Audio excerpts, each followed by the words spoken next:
Hey everyone, so One Piece chapter 1000 just came out, and I think that this was a fittingly epic chapter for the 1000th chapter of One Piece, mainly because of that ending scene, which we'll get to in a minute. But to start with, we opened up with Luffy getting to the top of the dome, thanks to Sicilian and his gang who kept that stairway open for Luffy to be able to get up there.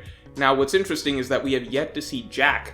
I have been saying for a while that I think that Luffy versus Jack is in the books at some point, but interestingly we saw that Jack left the top of the dome much earlier after he was kind of, knocked around by the two dukes in their Sulong form, and we saw that Jack, it looked like, had gone down the steps. So I would have expected him to run into Luffy at some point, but Luffy managed to avoid Jack on the way up. Now, Sicilian and his gang, they kept the doorway open, so clearly Jack's nowhere in sight, otherwise he would have put a stop to that. I'm sure we will get Jack at some point, and he's going to pop up in a way that we don't expect. But for now, what's interesting is that Luffy stated that he remembered the Zou incident and them keeping Raizo safe. So you could take that as basically just framing things and that a reminder of what Luffy has seen of these people and why he wants to fight for them, why he wants to protect them. That plays into the ending scene where Luffy's having all of his flashbacks before the fight starts with Kaido.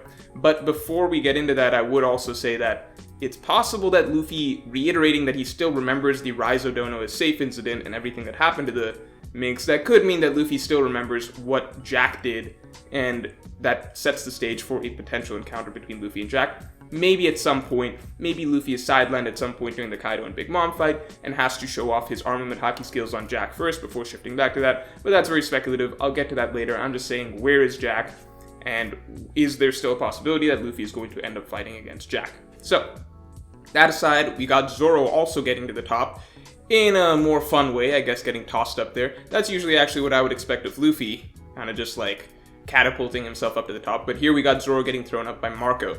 And I'm sure there's going to be lots of people jumping and overreacting and stuff like that with, oh my god, Marco stopped King and Queen at the same time. That doesn't make any sense. Look, we've been through this so many times. When did we see, a couple chapters back, like Appu stopping Zoro and Drake at the same time, and everyone's like, Appu's stronger than Zoro and Drake, and then 2 chapters later it's like, Zoro is stronger than Appu and Drake is stronger than Appu. Like, this stuff happens so quickly. Just wait it out and see. I'm not surprised at all to see that Marco is able to hold off 2 other Yonko commanders momentarily for a panel to help Zoro get to the top. So, interesting to see Marco use his abilities like that. I don't think we've seen him. I think we've been seeing more of the Phoenix Fruit's shape-shifting, I suppose, abilities here, because during Marineford War, we mainly got to see him use it as a sort of shield-based, regenerative force, like a barrier-type usage, right? Against Kizaru, against Akainu, stuff like that. Whereas here, we're getting to see him use it more in a generally more expansive manner. So, always get to see Marco in action. I maintain that Marco's Phoenix Fruit is probably the coolest fruit in One Piece. It's one of those things that I don't think, I guess you could say the Paw Fruit. Maybe the Paw Fruit or the Phoenix Fruit, those 2 are my top picks. I think maybe I'm leaning towards Phoenix Fruit, but definitely one of the coolest abilities you'll see in this series or any series. So, good to see Marco in action. I doubt that he's going to be able to hold King and Queen off for that long. I do expect Sanji to get in the mix there at some point. Hopefully when Sanji swaps places with the Black Maria fight, hopefully with Robin and Brook. Robin and or Brook, basically, allowing Sanji to free himself up, maybe to go confront Queen. It's interesting also, I think we saw, I'm not 100% sure, but it looked like Queen had a mechanical neck. Might be wrong on that, maybe I need a little clearer image to be able to make out for sure, but it looked like Queen may have had a mechanical neck. So Queen very likely has had some, cybernetic enhancements to himself, which is pretty cool. I hope we get to see Queen show off more of his technological prowess in the battles as they go on. But we already know that he's a master of, chemical warfare and everything like that. But the first thing that we saw Queen do in like chapter 925, he was like tinkering with metal arm. So we know that Queen has a lot of, not just chemical stuff up its sleeve, but general robotic, cybernetic stuff up its sleeve as well. So I'm interested to see more of Queen's fighting abilities, because Queen has been a bit of a meme for a long period of time. Although Queen has also had a few good moments, we're just not going to get too much into that. Now, the interesting parts of this chapter were, first of all, expanding on Yamato and Ace. I did enjoy seeing more of their dialogue. One thing I definitely liked was that, Ace saying something along the lines of like, oh, somebody once said the same thing as Luffy did. I would, maybe like to have a drink with him at some point, not knowing that this dead guy that said the same thing as Luffy was, in fact, Roger, Ace's own father, who Ace obviously notably hated for the entirety of his life. In fact, that's what him and Yamato bonded over in the first place, so it's just a little bit of irony there, obviously. I did mainly like the Ace-Yamato conversation. I felt like a little odd that it was being placed there earlier in the chapter till I got to the end of the chapter. I mean, the chapter is called Straw Hat Luffy, so it made sense by the end of the chapter. But it made a lot of sense by the end in that, you know, the Ace-Yamato conversation, what it really did was serve to remind us, because this is taking place a few years in the past, before Luffy is even set out to sea. It's reminding us of Luffy's roots, his initial dream that he's had as a kid, the declaration that he's made as a child that even then was hard to believe. We get to see Ace reiterating that even though it's such a hard to believe dream, he still believes that Luffy is somehow going to be able to pull this off. And then that cuts to, obviously in the end scene, all the way later on where we see how far Luffy has come, and he's basically at the point where he's, you know, it's do or die, and it looks like that dream that he had as a little kid, either he's going to take a huge step forward here and actually we're going to start to see it come to fruition, or he's going to get crushed. But obviously, because Luffy's the protagonist, the chapter is called Straw Hat Luffy, it's cool to see that we as the reader know that Luffy is ultimately, like, this is how far he's come from being that little boy with a dream, and he's basically one step away from really getting to that top spot of, like, having the dream in his grasp. So I like the framing of having that flashback scene between Ace and Yamato and just discussing, you know, young little Luffy with his dream at that point in time. I also like the fact that we're getting to see Ace here again, because Ace's death was the first and only time that we've seen in the series that Luffy actually doubted his dream, right? If you go back to the end of Marineford, after the Ace Sabo flashback, we got to see Luffy basically lamenting the fact after the Ace Sabo flashback that he had failed at Marineford, Ace was dead, and that Luffy literally said, "I'm no Pirate King, I'm still so weak." So first of all, with this Ace Yamato scene, we get the reminder of that Luffy has had this dream for such a long time as a little kid. Obviously, even though it seems so impossible and everybody laughs at it, Luffy's always had this dream no matter how ridiculous it sounds, and Ace has always believed in him. We get the reminder of Ace as a character, which also reminds us of the fact that Ace is obviously dead, and that this Ace himself is the symbol of Luffy's greatest failure at this point, and the moment that Luffy doubted his dream. And then finally at the end of the chapter, we get to see how far Luffy has come and how he has bounced back from that incident. And now he's here facing Kaido and Big Mom and ready to take them on and saying, "I'm going to surpass you." It reminds me a lot of Luffy facing off against Crocodile and saying, this was in the final round against Crocodile, and saying, "I'm going to surpass you," when Crocodile was trash-talking his dreams. So Kaido talking now to Luffy here, saying, "What did you say you're going to be again?" etc., etc. Reminds me a lot of Crocodile saying at the very end of their final round that, like, you know, the further you go in the Grand Line, the hazier these dreams will be and everything like that. Crocodile obviously having failed to become king of the pirates himself, and Luffy back then saying, "I don't care, I'm going to surpass you." This gave me that same feeling, so it's just exciting to see. But it's just now so much further on with such higher stakes. Like, Kaido is probably the guy that's closest to becoming Pirate King right now, or at least in the eyes of many people, he probably is. He's considered the strongest creature, etc., etc. So it's just cool to see Luffy back then as a rookie talking that same talk towards Crocodile as he is now towards Kaido, the guy who is, like, literally one step away from, you know, becoming Pirate King. I mean, Kaido and Big Mom, I mean, the two of them are pretty much a lock for getting One Piece if you really think about it in terms of betting odds or whatever, the two of them combined. But it's just, so much of this chapter just felt like references to old things that we've seen before. But just now with the context of, this is really it, the series is pretty close to ending, and Luffy's just standing in front of, like, the two greatest pirates in the world probably today, and saying that he's going to surpass them and become the Pirate King. So, a lot of cool stuff, a lot of nostalgia coming back reading through this chapter. Very fitting for chapter 1000. Elaborating on the end scene in general, this group, I don't know if anybody guessed this particular group of characters being the ones that we thought would be lined up against Kaido and Big Mom. So, I mean, we got Luffy, Zoro. That was kind of a lock for a bit. Luffy, Zoro, Kid, very expected. Law made his way up there at the end, so that's kind of just because Law's, you know, part of that trio of Luffy, Kid, and, Luffy and Kid, Luffy, Kid, and Law. He's part of that trio. He has been since Sabaody. Law was technically the one that set all of this in action, so even though Law hasn't talked much about taking down Kaido, he doesn't really have anything personal against Kaido, it's easy to forget, but Law was the man who set all of this in action, so he definitely deserves a spot among this trio, right? Like, he should be here. It's really his fault that this whole mess started in the first place if you go back to Punk Hazard. So Law was the one who pulled the trigger on all this. Makes a lot of sense that he's there. It's just that, it's just funny that Law can be wherever. Oda has no trouble just moving Law from place A to place B. Like with Kid, you have to show him going up the stairs. With Luffy, you have to spend some time showing him going up the stairs. With Zoro, we need to go through some process. He needs to find a way to get up the stairs. Okay, Marco can toss him, stuff like that. With Law, it's just Oda's okay, time for Law to be up here. He was literally at the bottom floor. He's now he's going to be at the dome with everybody else. Problem solved. So that's a convenient character to probably write if you're, a mangaka who needs to move a lot of characters into one place. And then Killer was the one that I think most people would not have guessed. I think people would have guessed Killer if it's a situation where all of the Supernova are there to fight Kaido. But I don't know how many people would have guessed, Killer, just if it's just 5 characters, I don't know how many people would have put Killer in there. I'm going to say that I think Killer dies because I put a theory out this, a while ago about, I had said back in chapter 795, not that chapter specifically, but we knew the encounter between Kaido and Kid back in chapter 795. After that, I had released a theory, I think maybe around the time the Reverie was going on, that I believed that it made a lot of sense for Kaido to have killed Killer. And I think a lot of those reasons still make sense. They obviously didn't come true, but I think a lot of those reasons still make sense. I think you can take the reasons from that theory and just apply it to here. I think I could still get that theory right, just with the timing a little off.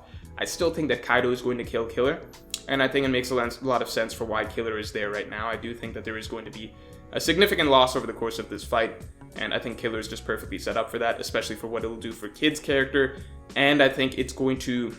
Go watch that theory. Go watch that theory and you'll see why I think it's very important for Luffy to see something like that happen. But I do think that theory still has a chance to be right. At least 80% right. Obviously, I can't be 100% just because we've missed the window. Like I said, that I think Kaido killed Killer already off screen.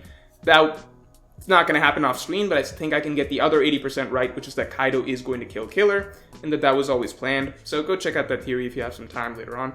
The other interesting thing is that these Scabbards, none of them died. No Scabbards died. So that's really odd because they had death flags. They were planting their own death flags. They were coloring their death flags in and writing, "I'm gonna die" all over it. It's just really strange that, Kinemon came out unscathed. Okay, you can't say unscathed.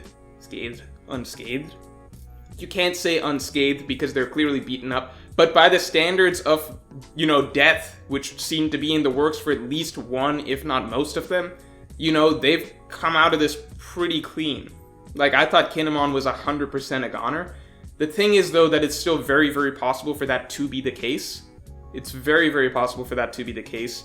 It's just that it's just not going to happen against Kaido and Big Mom, it looks like. I think it's very possible that Kinemon doing something self-sacrificial or something noble on his way out. I think that's very likely. I just don't know. It'll be very odd for me if all 9 of the Scabbards just make it out totally fine after all this. So it'll be interesting to see. I guess now is not their time to die, but I would not be surprised if their time to die, or at least some of their time to die, is still during this arc. One other thing I'll add, though, is that something that was mentioned throughout this chapter was this notion that Roger couldn't do what he needed to do during his time, but there is going to be a generation of pirates coming up that can do it down the line. So it's interesting that it's phrased that way, because I like the idea that it's someone from a generation in the next 20 years can do it, rather than it's specifically Luffy and his crew. But we still need some more clarification on that. And I mean, that plays into the fact that we're seeing the worst generation lined up here, and it's not just Luffy and Zoro, but we've got Kid in there as well, we've got Law in there, we've got Killer in there, and very possibly maybe some more are going to make their way up there, like X-Drake or Hawkins or something like that. But I like the idea that Oda's leaving it a little broader, that it's someone from that 20-year next generation, basically. It doesn't have to necessarily be Luffy and Zoro. Luffy specifically. I'm just talking, in terms of that generation. But it doesn't have to be Luffy specifically. It's still a little broader here. But obviously, I guess we know it's going to be Luffy by the end. But I just don't like the idea that the prophecy is saying something very specific, like a pirate crew 20 years from now, born on this year or something like that, is going to be the ones to bring the dawn to the world or something like that. Still just need more clarification on this prophecy and what this prophecy actually is. And of course, how Luffy reacts to it if he learns that he's the person that has been chosen by destiny or something like that. Because I just don't know if Luffy would, like, what Luffy's reaction would be, or if he wants to go along with any of that. Now, all of that aside, what I really, really liked about this chapter was, I don't know, I feel like, I want to say it's been a little while. I might be a little rusty on my Dragon Ball Z stuff, but I do remember, so what Luffy did when Kaido and Big Mom are confronting him, I liked, first of all, Luffy's demeanor through all of this, which was much calmer, which I'll talk about a little more in a second. Much calmer. He's not fired up and angry like he was against Kaido the first time. And when Kaido and Big Mom are taunting him, Luffy's not responding to it. He just calmly walks between them and goes straight to the Scabbards and basically checks up on them. And I'm saying Dragon Ball Z because I think that is how Goku and during the Saiyan arc, basically, Goku comes back from training with the King Kai and stuff like that, and Goku's all, you know, focused up, he's next level now, he's way stronger, and he just ignores, I believe, Vegeta and Nappa and just goes and checks on probably Gohan, if I'm remembering correctly. But I do remember a very similar scene where Goku just returns, and he doesn't pay heed whatsoever to, you know, the tough bad guys that are around, and just walks over to his guys and checks up if they're okay. Very, very, Pirate King-y move, I would say, at the very least. It definitely feels like Luffy is on something else at this moment. I just like the difference in demeanor so much between now versus the beginning of the arc where he faced Kaido and got one-shotted. It just feels very, very different. And I would definitely say that, you know, that plays into the very next moment with Kaido taking a swing at him and Luffy actually easily dodging it. So, you know, future side, all of that, the question being like, could, you know, at the start of the arc it was like, wait, even with future sight, Luffy can't dodge Kaido? Is that what's being said? But no, the reality is that you probably need to be you factually need to be very, very calm and composed to use future sight. And the Luffy that we're seeing here is much more calm, is much more composed. And for him, dodging that attack from Kaido was a breeze this time. And of course, we get to see the new attack, Red Rock. As I've understood so far, most of Luffy's Gear 3rd attacks have basically been, you know, animal-based, elephant gun, elephant gatling, stuff like that. Leo Bazooka is Gear 4th, but you know what I mean, he's had some animal-based attacks. Red Rock, a rock is, as we saw in the, you know, translator's notes, rock is a giant mythical bird, and it looks like, I wouldn't be surprised if a lot of Luffy's attacks, now that he's kind of upgraded himself, are more so, I guess, mythical-based. Maybe that's signifies Luffy using a stronger move or whatever. It also makes sense just because Red Hawk was his Gear 2nd fire-based attack, whereas Red Rock, so Rock being an upgraded version of a Hawk, is his Gear 3rd fire-based attack. And I like that it was done in Gear 3rd first, but it also looked like much smaller than usual Gear 3rd, which is just interesting. But the big thing is we finally got to see Luffy actually deal damage to Kaido, give Kaido a big punch. I will add to this also, it reminds me again, if you go back to the crocodile parallels that I'm talking about, like I will surpass you, etc., etc. Obviously, this stuff is happening at different times. Luffy told Crocodile he would surpass him at the end of their 3rd fight, whereas he landed his first punch on Crocodile during their 2nd fight. I wouldn't be surprised if it's very similar here. It felt very similar here, you know, where initially Luffy couldn't damage Kaido. Same way the first time Luffy fought Crocodile, he couldn't damage Crocodile. And then Luffy's coming back, you know, re-energized, reinvigorated with a new mentality, with a new trick up his sleeve both times. And with the Crocodile fight, Luffy gets to the top of the palace and takes a swing at Crocodile and is actually able to hit him in the face and damage him for the first time. And Crocodile's like, what, how did that happen? Same thing happened here. You know, Luffy lost to Kaido the first time, couldn't damage him, comes back, new trick up his sleeve, this time in the form of, you know, advanced armament haki. And he is actually able to damage Kaido, and, you know, Big Mom's in shock as to how Kaido was damaged this time. So, I just feel so many parallels right now between, like, it's callbacks to soft callbacks to very different parts of the series that are happening throughout this chapter. And it's what I would have wanted. Like, I didn't need some huge reveal from chapter 1000.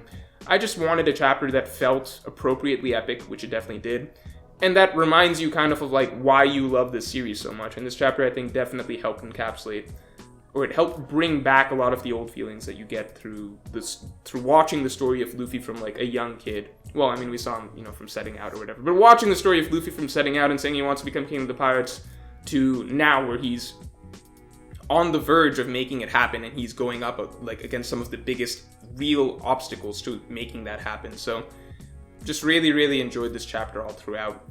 I have to say that I think that whether or not Luffy is destined to win this time around, I mean, same way like he did come back and give Crocodile that punch in their second round and still ultimately go on to lose. Whether Luffy is destined to win right now, whether it's going to be that easy, I don't know. I still don't think so. But it is cool to just see Luffy come back and feel so different than the first time he was up against Kaido. And kind of just get a reminder of everything that Luffy's gone through over the years to get to this point. The other thing that I will say is that I question how much Oda is going to make it sort of a team effort between Kaido and Big Mom against the group. Basically, what I'm questioning is how much drive there is among this current group of 5 Supernovas to take down Big Mom versus just taking down Kaido, because the goal for all of them, none of them have, aside from Luffy, none of the characters who are lined up here have any attachment or, dynamic or antagonism towards Big Mom. She's just another obstacle that's there. So I am interested in how the fight split-ups are going to go. I do think everybody's going to get a shot against everybody, in pairs and duos, 5-on-2, 5v1 at some point, 3v1 versus, 2v1's going on. I don't know. We'll have to wait and see. I do also hope that other Strahds are going to be able to make it up there by the end of this, though. So, that's all for this chapter review. I hope you enjoyed this chapter as much as I did, and if you enjoyed, then definitely like, comment, and subscribe, and I will talk to you all next week.